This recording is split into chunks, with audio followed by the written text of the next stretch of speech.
I get to do this now. My name is Jerry Saltz. Thank you for the one person. I'm an art critic, blah, blah, blah. But I, Pulitzer Prize winner, 2008. And it's my enormous pleasure to introduce Sir Ian McKellen to you.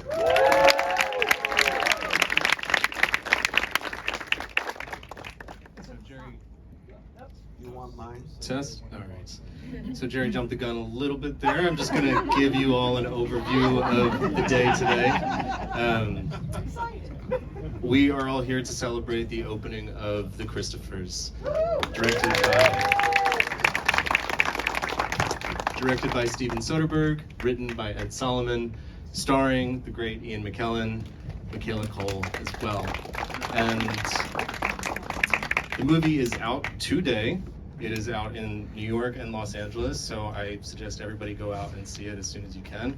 And then next week it'll be in wider cities nationwide. Of course, we're going to start with Jerry and Ian here. That will run for the hour. We're going to have a little break afterwards, followed by a conversation with me. My name is Ajay Kurian, with Ed Solomon, who is the writer of the film. He's a really, really good artist. I appreciate that, thank you. And then following that, there's going to be a whole panel of really, really great artists. It's going to be me moderating a panel with Jamie and Giuliano Villani, Ian Chang, and Darren Bader.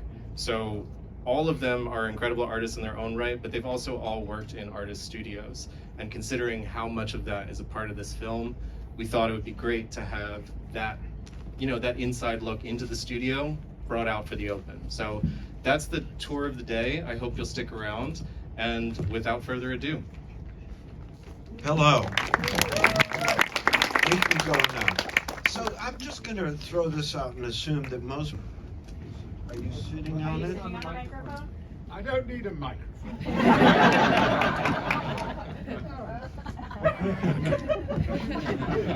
Well, I'm assuming most of the people... I've got to the age that when I sit on a microphone, I don't even notice. So, I'm assuming most people in this room have not seen the movie yet because it's officially out today. And who has seen it? Oh! It's good. And the reason I say it's good is that most movies, I think you'll all agree with this, is they get the art world so wrong that your skin starts to crawl, you get the heebie-jeebies, mainly because it makes it only about money, and it takes a cynical turn. And I'm wondering, look at it's hot That's chocolate. hot chocolate. I ordered that. Didn't I get a Diet Coke here? No. Anyway,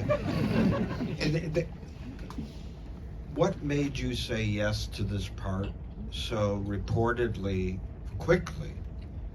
I did. I got to the stage where I don't do anything that I don't, that I've never done before. I think is the test. So last year I played an artist who you may not have heard of, an English artist called L.S. Lowry. Do you know him? A great, we would call him an outsider, but he's a great artist. Oh, I'm glad you think that. He's my favorite artist.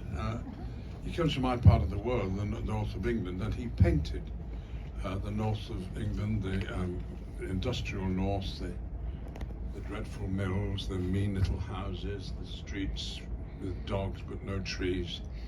And he has been reviled by the arts world establishment. The National Gallery has many of his paintings and don't display them. But occasionally when they do, his exhibitions break all records. He's the most popular painter in the country, even more popular than Hockney. And I played him on television when he after his death, a young woman revealed that she had interviewed him over a number of years at home, and he wasn't a man given to self-publicity, but he reveals a lot about himself in a very personal way. And these interviews have been cut together into a program, and I impersonated Larry, but lip-synced to his dialogue. Pretty cool. It is cool. Yeah. It's been called the most exciting TV of the year, so I think you can get it on YouTube already.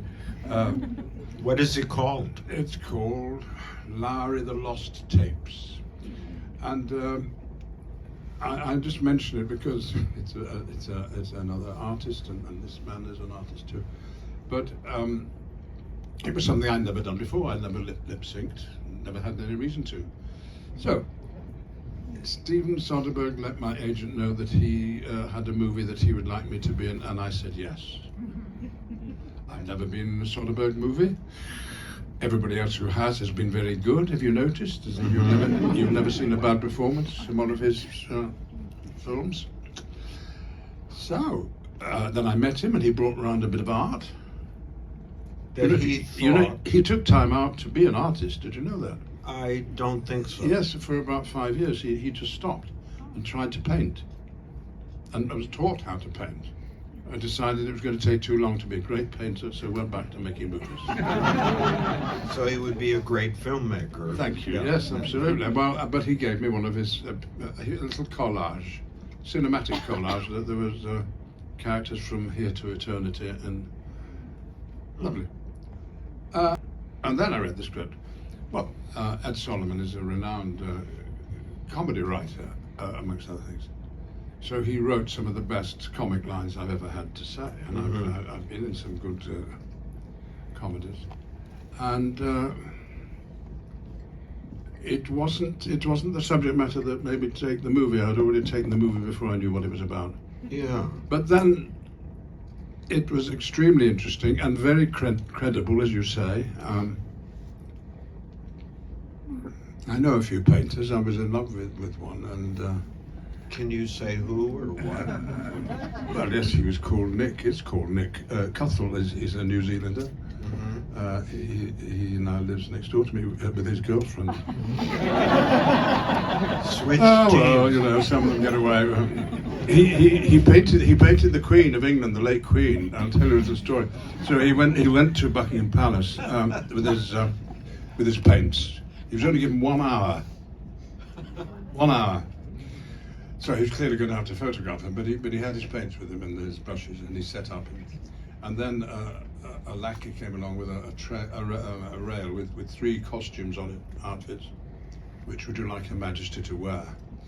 Imagine picking what the Queen's going to wear. So, well, I think the blue one. Half an hour later, in she comes wearing the blue outfit.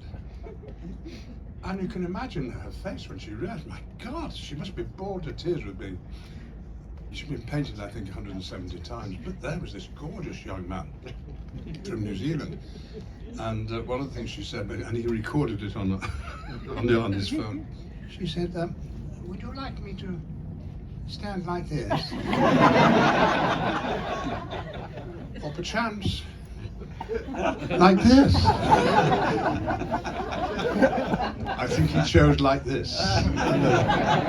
So, I know, and he has his studio next to me, and one of the great joys of my life is to potter down the stairs and see what he's up to. So you are in his studio on a more or less regular basis. Yeah, every day. And I want to bring this in. I know you're also pals with a great English artist named David Hockney, Yes. who also, I want to remind the youngs in this room that Hockney was very rejected by the art world. And he went his own way, doing his own style, and of course got bigger than the art world. He's Yes. now revered Yeah. by the art world. So it runs an odd parallel to Interesting. Lowry. No. And what is it about knowing visual artists that you like? Because you know a lot. You know a few. Well, Francis Bacon used to live next door to me. You gotta say more. No, I didn't. It was before I moved in. He'd gone. I did just meet him once. He was shopping in just outside Harrods. I think he did his groceries at Harrods, which is the Revelation. which is the posh shop in London. I'm the pencil. I'm the paintbrush.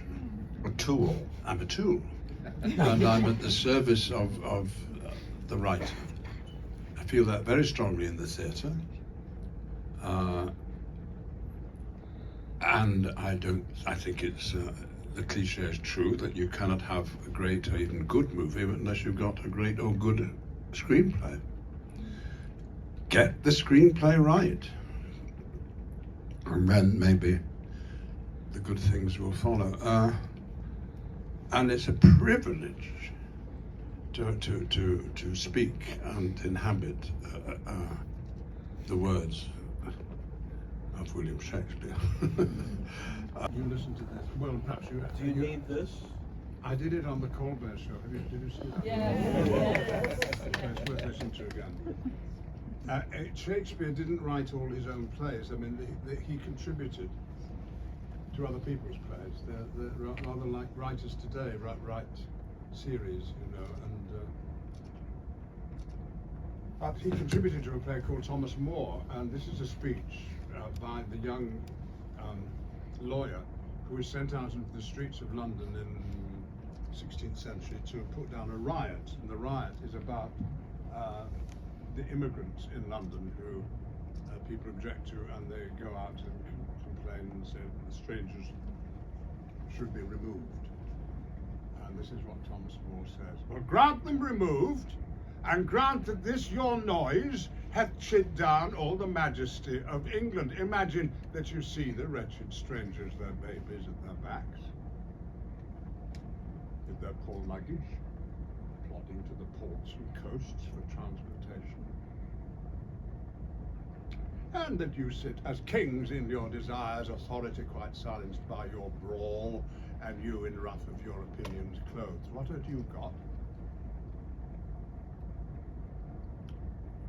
I'll tell you. You had talked how insolence and strong hands should prevail, how order should be quelled, and by this pattern not one of you should live an aged man, for other ruffians of their fancies wrought with self-same hand, self-reason and self-right, would shark on you, and men like ravenous fishes feed on one another. You'll put down strangers, kill them, cut their throats, and leave the majesty of law in line to slip in like a hound, or desperate as you are, wash your foul minds with tears. And those same hands that shoot like rebels lift against the peace, lift up for peace, and your unreverent knees make them your feet to kneel to be forgiven. And say now the king, as he is clement if the offender mourn, should so much come too short of your great trespasses, but to banish you. Whither would you go? What country, by the nature of your error, should give you harbour? Go you to France? Or Flanders, to any German province, Spain, Portugal, nay, anywhere that not adheres to England? Why, you must needs be strangers. Would you be pleased to find a nation of such barbarous temper that breaking out in hideous violence would not afford you an abode on earth? Whet their detested knives against your throats, spurn you like dogs, and like as if the God owned not, nor made not you, nor that the elements were not all appropriate to your comfort, but chartered unto them. What would you think to be thus used? This is the stranger's case, and this your mountainous inhumanity. William Shakespeare, 450 years ago.